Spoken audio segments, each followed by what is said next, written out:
Assalomu alaykum, hurmatli televizor ko'rguvchilar. Yaxshimsizlar? Dunyo Uyg'ur qurultiyi Tor televiziyasining kunlik xabarlar programmasiga hammanglar xush kelibsizlar. Men riyosatchi Iftixor Abdurashid. Bugun dushanba. Hurmatli ko'rmanlar, tövəndə diqqətinizlər kunlik xabarlar programmamızın təfsilatı bo'lsin. Dunyo Uyg'ur qurultiyi Birleşken Devletler Teşkilatı az sonliq millatlar munbiriga qatnashib, Xitoyning Uyg'urlarni Sharq Turkistonda az sonliq millatlik o'rniga tushirib qo'yish suiqasdini pash qilgan.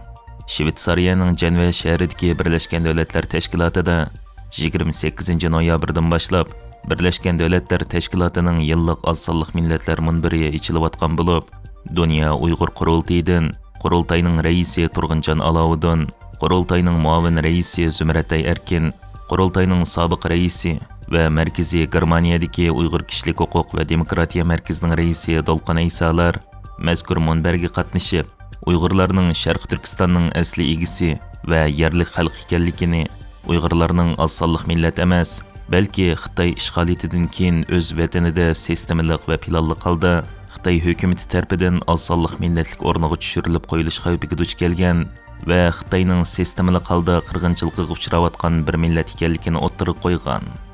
Jenvadan ziyoratimizni qabul qilgan Turg'unjon Aloviddin va Dolqin Aysa apandilar bu haqda tafsiliy ma'lumot berib o'tdi. Assalomu alaykum. Dunyoning har qaysi joylaridagi aziz Uyg'ur qarindoshlarimiz, bizning Dunyo Uyg'ur qurultiyi hay'ati dushanbadan boshlab bir haftalik Birleşken Devletler Teşkilatı'da faaliyet olib berish uchun kelgan. Mana eng oxirgi az sonliq millatlar munbirida biz gerçi az sonliq millatlar emas, o zaminning haqiqiy egalarimiz, ammo bu fursatdan foydalanib biz Xitoyning millatimizga olib berayotgan irqiy qirg'inchiligini va zolimlarcha olib berayotgan erkinligimizni bo'g'ish siyosatlarini qattiq ayiblash orqali biz bu fursatdan foydalanib oldik. Bizning sobiq raisimiz u yerda so'z qildi. Undan keyin bizning Zumratay xonim muavir raisimiz so'zladi. Zumratay xonimning so'zini Xitoy bo'ldi, yana cheklamoqchi bo'ldi, ammo yana cheklayolmay qoldi. Bu yerda demak Xitoyning gapi o'tmadi. Xitoy yana bu yerda yana bir qatim rasvo bo'ldi. Undan boshqa yana Tibetlik do'stlarimiz bizning gapimizni qildi. Uyg'urlar haqida, Uyg'urlarga irqiy qirg'inchilik qilib degan shaklda Xitoy hokimiyatini qattiq aybladi. Demak, bu bir hafta jarayonida Xitoy bilan yuzma-yuz keskin shaklda kurashlar olib berildi. Buning uchun xalqimiz albatta umidvor bo'lsin. Demak, Xitoy qancha ko'ranglab ketsin, yana baribir bir yerlarda to'sqinlikqa uchraydi. Albatta adolat hamon g'alaba qiladi. Qolgan gapni bizning sobiq raisimiz Dolqin Aysa apandim tafsiliy shaklda so'zlab berdi. Rahmat. Dunyo qurultiyining raisi Turg'unjon apandim deb o'tganlikka o'xshash bir hafta bo'yicha bu yerda yapayotgan faoliyatimiz muvaffaqiyatli o'tdi. Bu qatimki Birleşken Devletler Teşkilatı'nın ikki munbiridagi faoliyatlarimiz burunqilarga o'xshamaydigan shakli shuki, bu qatim Dünya Qurultiyi başçılığında bir qanchilgan Uyg'ur teşkilatlarının vekilleri cem bulup birlikte hareket yapmadık. Mesela Dünya Qurultiyining rahbarlari bir bo'ldi, Uyg'ur Demokratiya Kishilik huquq markazining rahbarlari bir yerda bo'ldi, Uyg'ur harakatining rahbarlari bir yerda bo'ldi, Uyg'ur tadqiqot markazining rahbarlari bir yerda bo'ldi, Uyg'ur Amerika jamiyatining rahbarlari bir yerda, Uyg'ur yoshlar tashkilotining rahbarlari bir yerda va Uyg'ur qirg'inchiligini to'xtat harakatining rahbarlari bo'lib, demak bir qancha Uyg'ur tashkilotlari birlikte Birleşken Devletler Teşkilatı'da ortak hareket kılıp Xitoyning yalgan köz boyamçılığa Uygur erkek qirg'inchiligining üstüne yepishdan ibaret bu suiqasdini aktif bir şekilde pash qila oldik. Sual cevap kısımlarında suallarni so'rash orqali ve munbarlarda umumiy yig'inda bayonotlarni berish orqali ve ayrım şekilde bir yerde yig'in konferanslarni o'tkazish orqali o'xshamagan shakllarda muvaffaqiyatli bir hafta bo'ldi deb o'ylayman. Yig'inimiz oxirlashdi. Xalqimizga, millatimizga xayrlik bo'lsin. Hech bo'lmasa mishada Xitoy bilan yuz-yuzga kelib, Xitoy bilan so'qishib, Uyg'ur xalqining yuz berayotgan, ustiga kelayotgan bu qirg'inchilikni dunyoga yana bir qatim uch qashqari ichib tashlay olganligimiz uchun o'zimizni baxtli his qilamiz. Mazkur munbarda Dünya Uyg'ur Qurultayining muavin raisi Zumratay Erkin xalqaro tinchlik o'rnatish va javobgarlik jarayonlaridagi xirislarni ta'kidlab, yig'inda qilgan so'zida munolarni o'ttirib qo'ygan. Bu xil munbarlarda vakillik qilinmagan jamiyatlar va ularning ko'z qarashi Birlashgan Davlatlar Tashkilotining mexanizmlarini loyihalash va yo'l qo'yishda aks ettirilmadi. Bo'libmi Uyg'urlar uchun bu bo'shliq alohida ro'shan ifodasini ko'rsatmoqda. Birlashgan Davlatlar Tashkiloti bizga xalqaro organlarga tayinishimizni ta'kidlaydi. Ammo bizga qarshi zo'ravonlik qilayotgan Xitoy shu xalqaro organlarda va kishilik huquq kengashida Xitoy bu yerdagi imtiyozdan foydalanib tekshirishlarni to'sidi, guvohchilarni jimiqtirdi va chegara halqib bostirish elib boradi. Xonimlar va apandilar, jinoyatchilar sistemaning ichida turib, javobgarlik tortilishni to'salagan bir xalqaro sistemada tinchlikni o'rnatish mumkin bo'lmaydi. Şoňlaşqa biz 2020-yildagi Uyg'ur sud mahkamasiga o'xshash xalq sud mahkamasiga va javobgarlikni talab qilish uchun strategiyalik da'voga murojaat qildik. Shundaqla Uyg'ur muhojirati Xitoyni javobgarlik tortish uchun davomli harakat qiladi. Biz zo'ravonliklarni, guvohliklarni xotirlaymiz. Hayot qolganlarni qo'llaymiz va parlamentlar, sudlar, fuqarolar jamiyati bilan aloqalashib, ovozimizni anglatishga kuch chiqaramiz. Bu sebepten köpinç hallarda Xitay hükümetining davlat halqigan bostirish tehdidiga duch kelamiz. Buningga asosan biz a'zo davlatlar va BDTni tövendiki tadbirlarni yo'l qo'yishga chaqiramiz. Communities across borders. Peace building cannot be credible when perpetrators can shut down accountability from within the system itself. This is why we have resorted to people's tribunals like the Uyghur Tribunal in 2020 and strategic litigation to seek accountability. Despite this, Uyghur communities continue to act as builders of peace and agents of justice.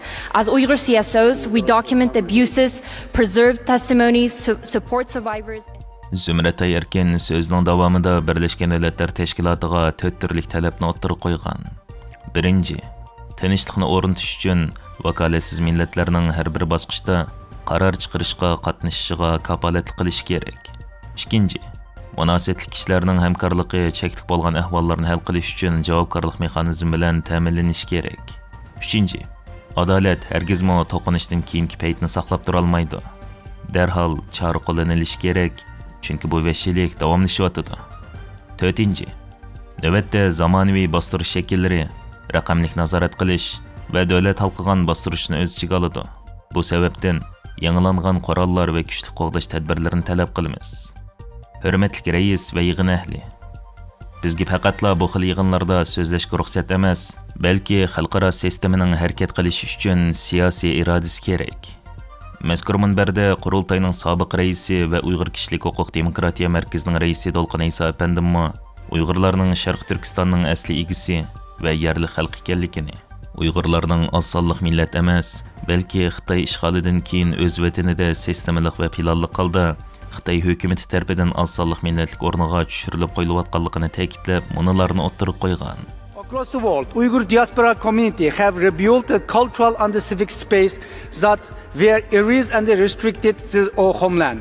Through cultural center, language school, artistic initiative, democratic organizing, and community institution, we preserve our heritage while enriching cultural and civic life of our society we live in. Chinese Communist government have been not only trying to turn Uyghur into minority, but also committing genocide in the homeland. All people have been systematically deprived of their cultural, political, economic rights. Cultural figures, religious leader, and scholar, including Professor Ilham Tohti, Dr. Raila Daud, Tashpo'lat Tiyib, Dr. Gulshan Abbas, including... Dolqin Isa apandi so'zida dunyoning har qaysi joylaridagi Uyg'ur muhojirati vatanimizda yo'q qilingan yoki cheklangan kimliklari va madaniyat bo'shliqlarini qayta qurdi. Madaniyat san'at markazlari, ona til maktablari, demokratik tashkillanish orqali Uyg'urlar yashayotgan jamiyatlarimizning madaniyat va fuqarolik hayotini beyitish bilan birga miroslarimizni qo'g'daymiz. Xitoy hukumati faqat Uyg'urlarni o'z vatanida oz sonli millatlarga aylantirishga urinib qolmay, yana vatanimizda qirg'inchilik ilib bordi. Xalqimiz sistemali holda madaniyat, siyosiy va iqtisodiy huquqlardan mahrum qilindi. Shundaqla jamiyatga muhim to'kib qo'shgan boshqa joylarda e'tirof qilinadigan faoliyatlar uchun madaniyat sohasidagi shaxslar, diniy rahbarlar va olimlar, jumladan professor Ilhom To'xti, doktor Raila Davud, Toshpo'lat Teyib, doktor Gulshan Abbas, mening o'z akam Yolqin Aysa va o'z inim Xushtar Aysa qatorliqlar uzun muddatli qamoq jazosiga hukm qilindi. Milliy kimlikning asosi bo'lgan til huquqi qattiq besimga uchradi va Uyg'ur tili maktablardan chiqarib etilib, ommaviy turmushda cheklandi va taraqqiyotning to'solg'usi deb qaraldi. Bu faqat ma'rifga ta'sir ko'rsatib qolmay, yana aslima, tarix va kimlikning yetkazilishiga to'sqinlik qiladi. Bu minbarda Xitoy vakili har qatimqiga o'xshash Dunyo Uyg'ur qurultiyi rahbarlarining so'zini kesib, qurultay vakillari va Dunyo Uyg'ur qurultiyini Xitoyga qarshi terrorchi tashkilot degandek safsati bilan vaqt o'tkazishga harakat qilgan bo'lsa-mu, ammo yanala minbar raisining Xitoyni qoidaga hurmat qilishga da'vat qilib, qurultay rahbarlarining so'zni tugatishga ruxsat qilishi bilan Zumratay Erkin va Dolqin Aysolar so'zni to'liq tamomlab, Birlashgan Davlatlar Tashkiloti oz sonli millatlar minbarida Xitoyning abdi bashirsini ichib tashlagan.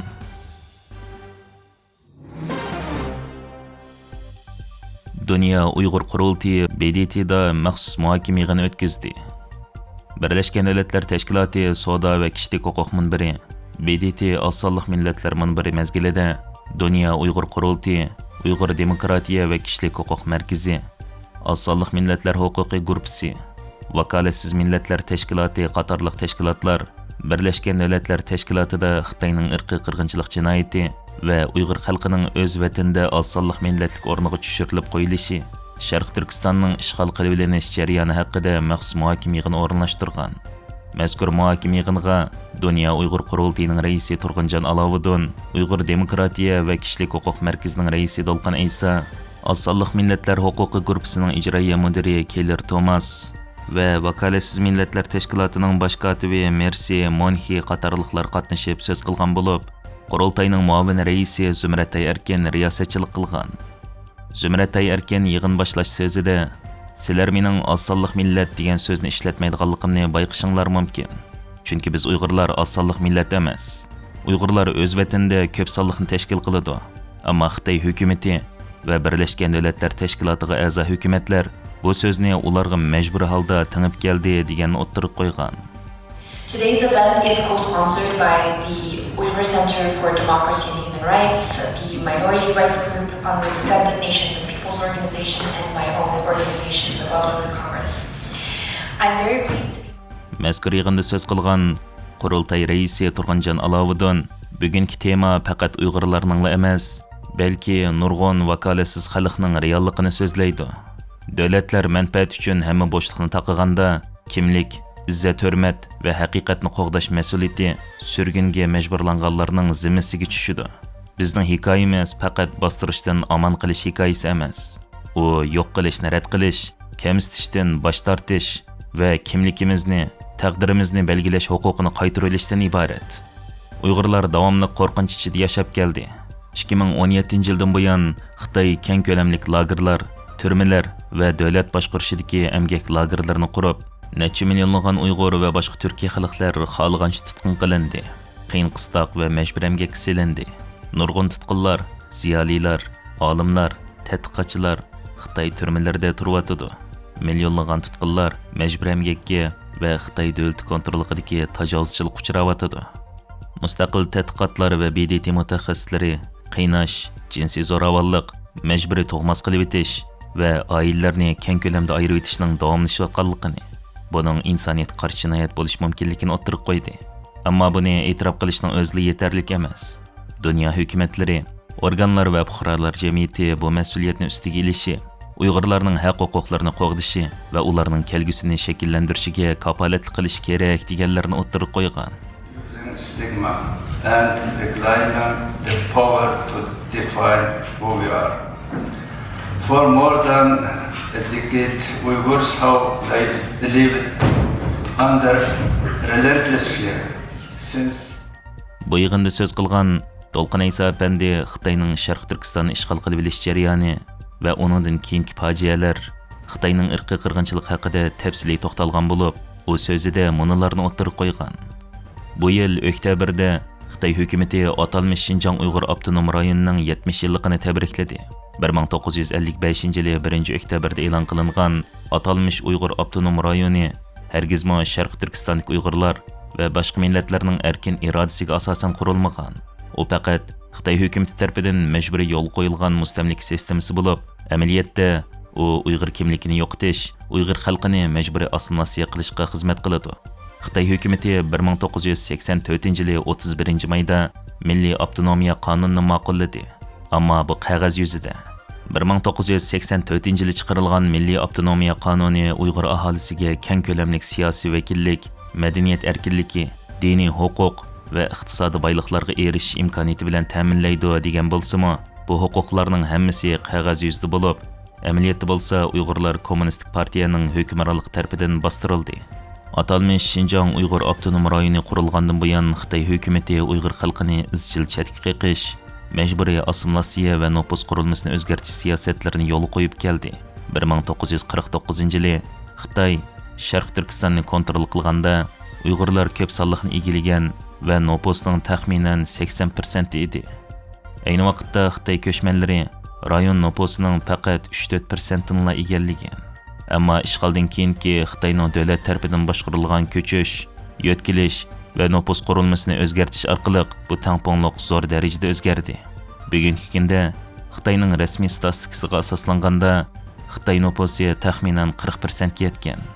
Uyg'ur nopus bo'lsa taxminan 42% ga tushib qolgan. Bu nopus o'zgarishlari faqat son-sifir emas. Balki bu Xitoyning Uyg'urlarning kimligini yo'q qilish uchun sistemni qilib borgan qora niyatini ifodalaydi. The governance system falsely imposed the central government of the Republic of China. In reality, it serves to earth Uyghur identity, possible assimilate the Uyghur people. Dolqin Isa Efendi yana Xi Jinping 2013-yili hokimiyat beshiga chiqqandan buyon bu siyosatlarning keng ko'lamli qirg'inchilik faoliyatiga aylanganligini ta'kidlab, Uyg'ur xalqining ma'rif va til huquqi, iqtisodiy va ijtimoiy huquqi, diniy huquqining cheklanganligini va buning bir millatning milliy kimligini yo'q qilishdan boshqa narsa emas ekanligini o'ttirib qo'ygan. Bu yig'inda Xitoy taraf Uyg'ur tashkilot rahbarlarining so'zini rad qilib, sizlar berib baxmay turib yolg'on so'zlayapsizlar deb biljirilgan bo'lib, buningga mazkur yig'inga qatnashquchi bir turk yosh qatnashquchilik salohiyati bilan inkas qaytirib, o'zining Sharq Turkistonga borganligini va Sharq Turkistonni aylanib, Uyg'urlarning amaliy ahvolini ko'rib kelganligini, Sharq Turkistonda Uyg'urlarning qirg'inchilik uchrayotganligining bir reallik ekanligini, Xitoyning Uyg'urlarning kimligini yo'q qilish, assimilyatsiya qilish uchun eng og'ir nazorat qilish va bostirish ilib berayotganligini aytib, Xitoy vakiliga raddiya berib, har qaysi davlatlarning Birlashgan Davlatlar Tashkilotidagi elchilari, axborotlar va yig'in qatnashchilari oldida Xitoyni rasvo qilgan. 11-ayning 29-kuni Olmati shahridagi Qo'rg'on qahvaxonasida Qozog'iston Turkiya Xalqlar Milliy ittifoqi vakillari va ijroiya tashkiloti a'zolarining taklifi bilan siyosatshunos, tadqiqotchi va Turkiya Xalqlar Milliy ittifoqining maslahatchisi va Dunyo Uyg'ur qurultiyining oliy maslahatchisi Qahramon G'o'janberdi apandining tavalludining 80 yilligini xotirlash va 3-qatim nashr qilingan Uyg'urlar nomli kitobni taqdim qilish uchun ijodiy kechilik o'tkazilgan. Ijodiy kechilikni Turan dunyosi Turkiya Xalqlar madaniyat fondining raisi Karlin Mag'firov apandi riyosatchilik qilgan. Ijodiy kechilik marosimida madaniyat markazlarining boshliqlari, yoshlik ittifoqining boshliqlari, Iroq yaqin rayonlardan kelgan mehmonlar, yoshlar rahbarlari, ayollar guruhlarining boshliqlari, olimlar, yozuvchilar, shoirlar, jurnalistlar va boshqa nurg'un faoliyatchilar o'zlarining yurak so'zlarini ifodalab, yaxshi tilaklarni bildirgan va ustozimiz Qahramon G'o'janberdiga sharaf to'ni kiydirib, Qahramon G'o'janberdining hayotiga bag'ishlangan sin filmi xalq ommasiga ko'rsatilgan. Qahramon G'o'janberdi apandi 1945-yili 12-ayning 1-kuni Olmati viloyatining Qaynazor rayonida tug'ilgan. O'rta maktabni bitkizgandan keyin Toshkent oliy harbiy maktabi, Sovet ittifoqi qo'mondonlik ofitserlari oliy kursi, armiya shtab ofitserlarining oliy kursi va oliy ijtimoiy fanlar universitetida o'qigan. U 1968-yilgacha harbiy xizmat qilgan va batalyon komandori diviziyasining 1-muavin boshliqligiga tayinlangan. 1991-yildan 1993-yilgacha Fanlar Akademiyasining Uyg'ur tadqiqot institutida tadqiqotchi bo'lib ishlagan. 1992 yilidan 2021 yilgacha Cumhuriyetlararo Uyg'urlar ittifoqining raisi, Sharq Turkiston Xalqaro Milliy Qurultayining hay'at a'zosi, maslahatchi, Dunyo Uyg'ur Qurultayining Osiyo va Rossiya bo'yicha muavin raisi bo'lib saylangan. 2021 yili 7-navbatli qurultayda qurultayning oliy maslahatchisi bo'lib saylangan. Ustozimiz Qahramon Xo'jambardi Uyg'ur tilidan boshqa turk tillari, ingliz, fransuz, yapon va Hong Kong kantoni tillarida Uyg'urlarning siyosiy, kishilik huquqi va mustaqilligi, ijtimoiy, madaniyat va harbiy manfaatlari to'g'risida 200 dan ortiq maqola e'lon qilib, Erkin Osiyo radiosi, Dunyo Uyg'ur Qurultayi televiziyasi va boshqa xalqaro axborot vositalarida Uyg'ur masalasi to'g'risida suhbatlar olib borgan. Uning hozirgacha nashr qilingan kitoblaridan Tarix nuqtasidan Uyg'urlar qadimki zamonlardan bugungacha bo'lgan millatlarning siyosiy tarixi qatorliq kitobi rus va uyg'ur tillarida 2009-yili 5-iyul Urumchi fojiasi 2 tomliq maqolalar to'plami kommunist Xitoy davridagi Uyg'urlarning siyosiy tarixi va Turkiyaning Istanbul shahrida nashr qilingan Uyg'urlarning siyosiy tarixi qatorliq kitoblari Sharq Turkiston Jumhuriyatining raisi Ahmadjon Qosimi va dongliq yozuvchi Turg'un Almosga beg'ishlangan maxsus kitobcha va kitoblarni yozib nashr qildirgan bo'lib, xalqimizning qahramoni, dongliq siyosatchi, Uyg'ur millatining suyimlik o'g'loni Qahramon Xo'jambardi apandi 80 yoshga kirgandimi vatanimizning mustaqilligi, millatimizning hurlik uchun tinimsiz kurash qilmoqda. Bu munosabat bilan Dunyo Uyg'ur Qurultayining sobiq raisi va Uyg'ur kishilik huquq demokratiya markazining raisi Dolqin Ayso apandi barliq qurultay vakillariga vakolatan ustozimiz Qahramon Xo'jambardi apandining 80 yoshlik tavallud kunini tabriklash bilan birga onunğa Allah'dan uzun ömür ve selametlik tilegan. Ustoz, siyason, milli rehber Qahramon Xo'jambardi apandimning bugun 80 yoshga kirganligi munosabati bilan qizni tabriklayman. Qahramon Xo'jambardi apandim 80 yillik hayotini bo'libmi Sovetlar birligi cho'kib, O'rta Osiyo qarindosh jumhuriyatlarimiz mustaqil bo'lgandan keyin bütün faaliyetlerini, hayotini aziz vatanimizning erkinligi, mustaqilligi uchun bag'ishladi. Biz yoshlarga yaxshi bir ulgu bo'ldi. Milliy davoyimiz uchun kecha-kunduz tadqiqotlar bilan shug'ullandi, faoliyatlar ifodi. Jumladan Dunyo Uyg'ur Qurultayining birligi, ittifoqligi uchun keyingi avlodlarga rahbarligiga yaxshi bir ulgu bo'ldi. Men hozir Birleşken Devletler Teşkilatı faoliyatini tugatib, Brükselga, Yevropa parlamentining markaziga keldim. Hozir aeroplan tushib, aeroplan stansiyada ustozimning 80 yilligini xotirlab bu videoni evatataman. Ustozimizning bundan keyingi hayotiga uzun ömürler tilayman, salomatlik tilayman ve hozirgacha bizni qoldirib ketgan go'zal axloqini, birlik ittifoqligi bo'lgan simgisini davomlashtirganligini ve O'rta Osiyo Cumhuriyetlerinde ustozimizdan qoldirgan izleri yetiştirgan yosh avlodlari milliy ko'rishimizda vatanimizning ozodligi uchun yaxshi bir ulgu bo'lib deb o'ylayman. Tekrar 80 yillig'ingiz muborak bo'lsin. Uzun ömürler tilayman. Texmo sog'lom va shijoat bilan davoyimizga hassa qo'shib bizga yo'lboshchi bo'lishingizni orzu qilaman. Rahmat. Hürmetli ko'rmanlar, yuqorida diqqatingizga kunlik xabarlar programmamizning tafsilotini sunduq. Keyin qitimliq sonimizgacha ko'rishgacha omon bo'lgaysizlar. Stansiyamizning YouTube kanaliga a'zo bo'lishni unutmang. Xayr xo'sh.